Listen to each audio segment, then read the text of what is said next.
Hi, I'm Todd Henderson. Today I want to show you how to install the Access LoMax. Now this is a Ford F-150, but it's the same install for just about every application. Let's go ahead and get started.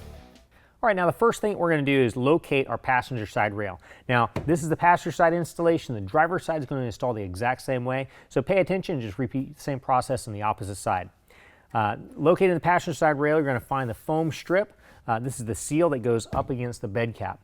You're also going to see a series of tabs along that rail. The way you know you've got the passenger side rail is that the tab all the way towards the front, this goes towards the cab of the truck. So what we're going to do is we're going to lift this rail up, put it up against the bed cap and slide it all the way up against the bulkhead.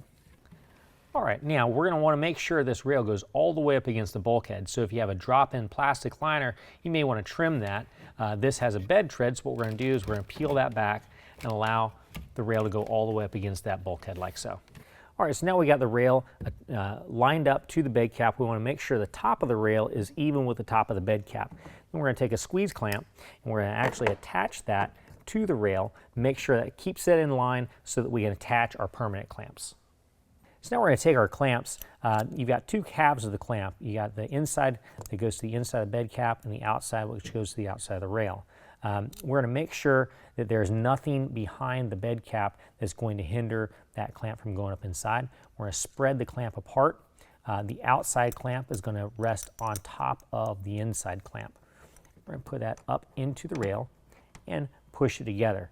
As we hold that clamp together, we want to make sure that the inside clamp half marries properly into the grooves of the rail. And then by hand, we're going to tighten up the nut that draws the clamps together. Then we're going to take a 1/2 inch wrench or ratchet and we're going to tighten it down. We're going to hold that clamp in place to make sure the clamp half is attached to those grooves in the rail and that it doesn't slip around, that way it doesn't break free.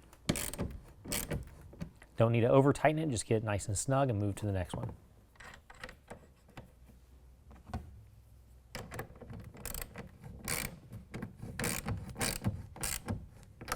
Now there's 4 clamps per side, so try to get them spread out as evenly as possible. Go ahead and remove your squeeze clamp, and if you've got the bed tread like this, what we're going to do is we're just going to tuck that back up underneath, that way we can attach the cover. Now we need to go ahead and close the tailgate up against the rails very gently. We're just going to make sure the tailgate does not actually contact the rails when you close it. And we're good to go there. Now, if those rails were to contact that tailgate, what that means is we probably just need to remove some bed liner material so we can push the rails all the way up against the bulkhead to give it plenty of room to clear.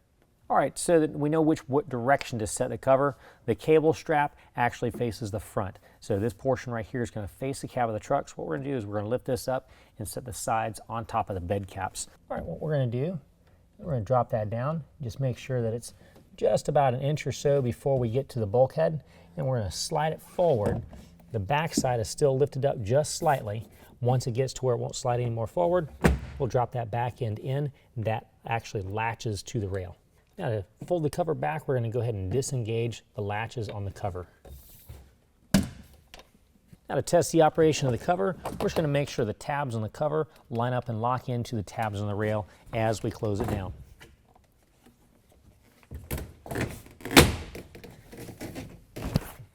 Now we're going to go ahead and close the tailgate, make sure it closes properly against the cover.